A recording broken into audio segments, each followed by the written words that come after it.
In the DC multiverse, there are many powerful beings, from the mighty Superman to the diabolical Darkseid. However, there is one being that reigns supreme over all: the Presence. Most commonly known as the supreme being of DC, the Presence is omnipotent and omniscient, with powers and abilities that place it incomprehensibly above all other beings in the DC multiverse.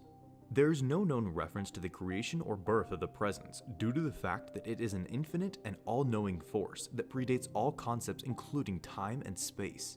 In fact, the Presence is the being responsible for creating time and space, as well as all things in the DC multiverse. The closest reference to the creation of the Presence comes from its own words, in which it mentions being a product of outside forces. The prevailing theory at this point is that the Presence is referring to the actual writers of DC Comics, and that it has always existed. As the supreme being of its multiverse, the Presence possesses full control over every feasible part of reality, but reveals that instead of lording over its creations like a jealous king, the Presence chooses to instead allow all sentient beings to choose their own actions and reap the consequences as they come. Though it has chosen to allow free will, the Presence has stepped in and used its godlike powers in certain situations in response to the desires of lesser beings. The Presence also directly created immortal and near-omnipotent beings such as Lucifer Morningstar and Michael Demiurgos, who are considered at least equally as powerful as the Spectre and his granddaughter Elaine Bellick, who would eventually take his place as caretaker of his creations.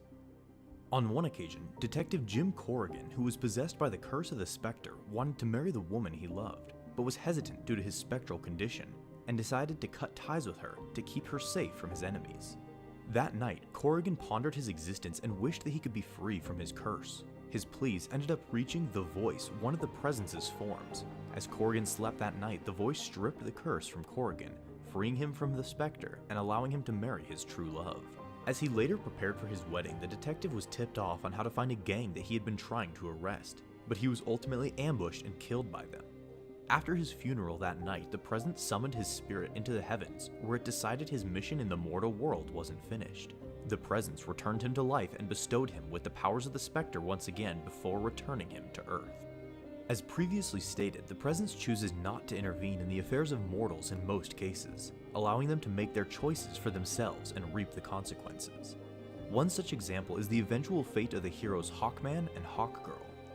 After allowing all of their past incarnations to be ripped from them by the Lord Beyond the Void, the pair watched as their eternal enemy crumbled into dust and faded away, as he was overwhelmed by the sheer amount of life energy forced on him as their innumerable lives overpowered him. Following this, they died soon after their life energy was spent and found themselves together in the afterlife. They hear the Voice, who shows them a field of skulls which they are told represents the legions of innocents that Hawkman had sacrificed to the Lord Beyond the Void before dedicating himself to opposing his former lord. The Voice told Hawkman that this was the weight of the debt that he owed, but afterwards the skulls began to disappear in smoke as the Voice tells him that while his sins were great, by giving his life to atone for his crimes, that he would finally be able to pass into the afterlife and be at peace.